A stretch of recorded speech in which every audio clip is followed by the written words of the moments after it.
রণবীর সিং এর বিরুদ্ধে অসহযোগিতা প্রত্যাহার জানালো ফেডারেশন অফ ওয়েস্টার্ন ইন্ডিয়া সিনে এমপ্লয়িজ। সংগঠনের কাছে আইনি নোটিশ দিয়েছিলেন রণবীর সিং, আর সেই নোটিশের পরেই অসহযোগিতা প্রত্যাহার। ফারহান আক্তার এবং রিতেশ সিধওয়ানির প্রযোজনা সংস্থা এক্সেল এন্টারটেইনমেন্টের ব্যানারে ডন 3-তে কাজ করবেন না বলে সিদ্ধান্ত নিয়েছেন রণবীর সিং। তিনি ছবিটি ছেড়ে বেরিয়ে দেওয়া যাওয়ার পর থেকেই ফারহান আক্তারের সঙ্গে তাঁর দ্বন্দ্ব শুরু হয়। সেই দ্বন্দ্বের আবহেই ফেডারেশন অফ ওয়েস্টার্ন ইন্ডিয়া সিনে এমপ্লয়িজের তরফে রণবীর সিং এর বিরুদ্ধে অসহযোগিতার নির্দেশ জারি করা হয়। এদিকে কঙ্গনা রানাওয়াত সহ হিন্দি ফিল্ম ইন্ডাস্ট্রির অনেক তারকা রণবীরের পক্ষে সওয়াল করেন। ফেডারেশনের সিদ্ধান্তের বিরুদ্ধে মামলাও করেন প্রযোজক টিপি আগরওয়াল। সিনে অ্যান্ড টিভি আর্টিস্ট অ্যাসোসিয়েশন এবং ইম্পার তরফেও সিদ্ধান্ত প্রত্যাহার করার অনুরোধ করা হয় ফেডারেশন অফ ওয়েস্টার্ন ইন্ডিয়া সিনে এমপ্লয়িজকে।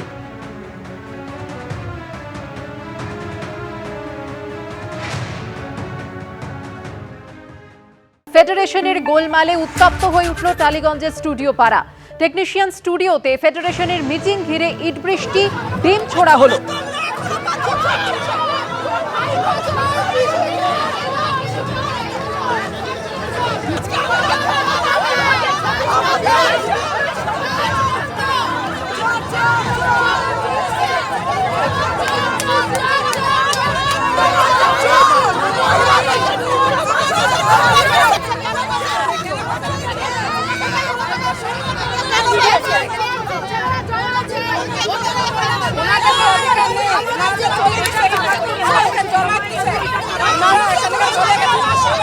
গতকাল বৈঠকে গিয়ে ফেডারেশন ভেঙে দিয়েছিলেন টালিগঞ্জের বিজেপি বিধায়ক পাপিয়া অধিকারী। তারপর আজ এই ছবি।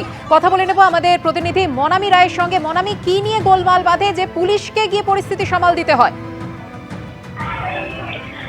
গতকাল যেরকমটা তুমি বললে যে ফেডারেশনটাকে ভেঙে দেওয়া হয় এবং তারপরে ফেডারেশনের ম্যানেজার গিল্ডের যে দায়িত্ব সম্পাদক ছিলেন মোহাম্মদ হাসান এবং তারপর সহ সম্পাদক ছিলেন বাবাই, এদের দুজনকে নিজেদের পদ ছাড়তে বলেন পাপিয়া অধিকারী।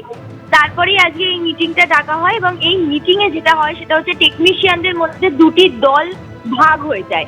একটা দল হচ্ছে বাবাই হাসানদের পক্ষ আর একটা দল হচ্ছে বাবাই হাসানদের বিপক্ষ।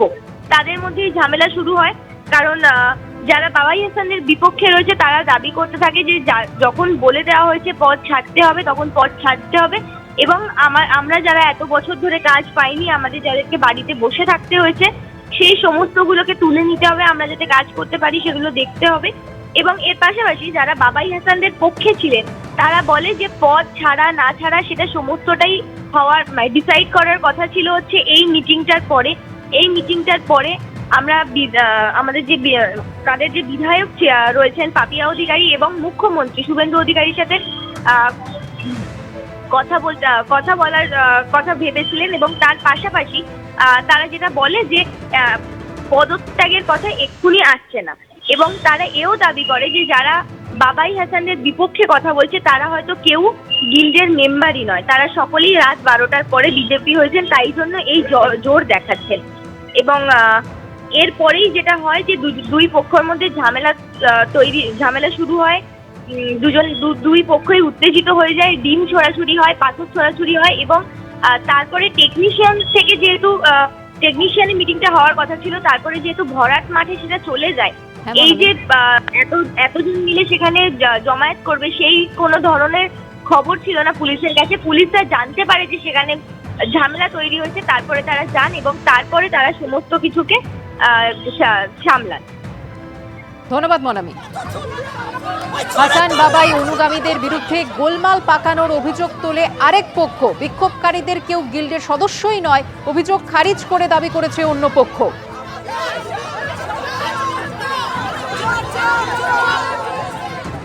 এই ঢিল এখান থেকে ছুটছে, আপনারা নিশ্চয়ই দেখেছেন, লক্ষ্য করেছেন। ডিম ইট এরা পাথর ছুটছে। এরা 15 বছর নোংরামি করেছে, এরা হেরে গেছে, এটা মানতে চাইছে না। এদের মানুষ ভোট দিয়ে হারিয়েছে, এরা এটা এখনো মেনে নিতে পারছে না, এরা এখনো নোংরামি করে চলছে। সব চোর। হাসান বলে যে ছেলেটি আছে তার নেতৃত্বে এগুলো হচ্ছে হাসান আর বাবাই। হাসানের 3-4টে ফ্ল্যাট, গ্যারেজ 5-6টা, এত ভুরি টাকা কোথা থেকে আসলো? ওরা এখনো নোংরামি চালিয়ে যাচ্ছে, ওরা ব্যান করে যাচ্ছে সবাইকে, ওরা এখনো নিজেদের জমি ছাড়তে চাইছে না। প্রচুর মানুষ বসে আছে দীর্ঘ 15 বছর ধরে, তাদের কাজ। আমি আমার ছেলের কথা বলছি, 4 বছর ধরে বসিয়ে রেখে দিয়েছি আমার ছেলেকে, একটা কাজ দিচ্ছে না। আমার ছেলে অ্যাজ আ আর্টিস্ট 9খানা লিড রোল করেছে, 9টা লিড রোল করেছে, তাও কাজ পায় না আজকে ডেটে। আজকে আমরা টেকনিশিয়ান স্টুডিওতে সবাই মিলে মিলিত হতে চেয়েছিলাম, যে আমরা আমাদের দাবি, আমাদের কথাগুলো মাননীয় মুখ্যমন্ত্রী, মাননীয় বিধায়িকা আমাদের পাপিয়াদির কাছে পৌঁছে দিতে চেয়েছিলাম। কিন্তু আজকে টেকনিশিয়ান বন্ধ করে দেওয়া হয়, আমাদেরকে ঢুকতে দেওয়া হয়নি। আমরা সকাল থেকেই দেখছিলাম প্রায় 100-র কাছাকাছি এরকম মহিলা তারা জমায়েত করছিল ওখানে। তখনই আমরা বুঝতে পারছিলাম এটা কোনো অশান্তি, এরা আমাদের সাথে পায়ে পা লাগিয়ে ঝগড়া করতে চাইছে, ঝামেলা করতে চাইছে। আমরা তখন ওখান থেকে সরে আসি, সবাইকে ফোনের মাধ্যমে ইনফর্ম করি আমরা এই মাঠটায় হব, আপনারা আসবেন, আপনাদের সাথে আমরা কথা বলবো। ইন দি মিন টাইম এরা ওইখান থেকে এখানে আসে, এসে প্রত্যেকের গায়ে দেখুন ডিম ছুঁড়েছে, ইট ছুঁড়েছে, আমাদের একজন দিদির আঙুল কেটে গেছে। হাসান এবং বাবাই এই দুজনকে তাদের পদ ছেড়ে দিতে হবে। হ্যাঁ, সেইটা নিয়ে তাদের কি বক্তব্য, তারা কি পদ ছাড়তে রাজি? না, পথ ছাড়াছাড়ির এখানে কোনো বিষয়ই নেই, প্রশ্নই নেই। যারা বিধায়িকাকে বোঝাচ্ছে কথাগুলো, তারা কিন্তু 4 তারিখ বেলা 12টার পর তিলক কেটে বিজেপি, রং বদলে বিজেপি, তারা কিন্তু বোঝাচ্ছে বিধায়িকাকে বা সমস্ত জায়গাকে এইভাবে কলুষিত করছে। হাসান এবং বাবাই এই দুটি নাম উঠে আসছে। ফেডারেশনের গোলমালে উত্তপ্ত হয়ে উঠেছে টালিগঞ্জের স্টুডিও পাড়া। টেকনিশিয়ান স্টুডিওতে ফেডারেশনের মিটিং ঘিরে ইট বৃষ্টি হয়, ছোড়া হয় ডিম। টালিগঞ্জের বিজেপি বিধায়ক পাপিয়া অধিকারী কি জানিয়েছেন শোনাবো। না শোনো, ওরা বলেছিল যে এটা স্থগিত থাকবে, ওরা শুধু প্রেসের সাথে কথাবার্তা বলবে। তো এসেছিল আজকে সুজিত হাজরা, তিনি আমার কাছে এসেছিলেন।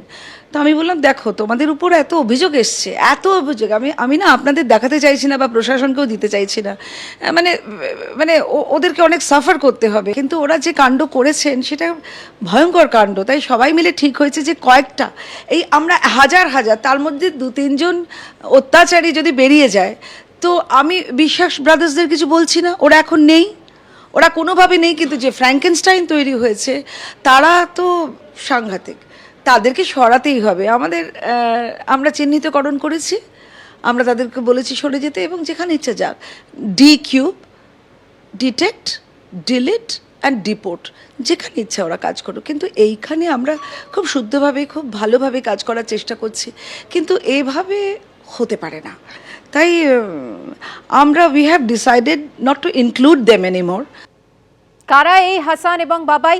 ফেডারেশনের ম্যানেজার গিল্ডের সম্পাদক মোহাম্মদ হাসান এবং ফেডারেশনের সহ সম্পাদক নিরুপম দে, যার নাম বাবাই, এই দুজনকেই পদ ছাড়তে বলেন বিধায়ক পাপিয়া অধিকারী।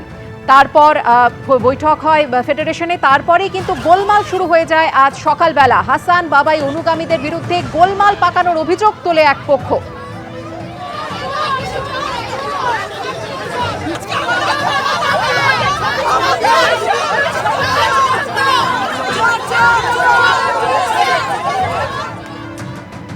গতকাল টেকনিশিয়ান স্টুডিওতে যে বৈঠক হয় সেখান থেকেই টালিগঞ্জের বিজেপি বিধায়ক পাপিয়া অধিকারী তিনি বলেছিলেন যে বহিরাগতদের চিহ্নিত করতে এবার টালিগঞ্জের স্টুডিও পাড়াতেও হবে এসআইআর। এতদিন ধরে ব্যান আর সাসপেনশন কালচার চালিয়ে এসেছে যারা, তাদেরও ডিটেক্ট, ডিলিট, ডিপোর্ট করা হবে।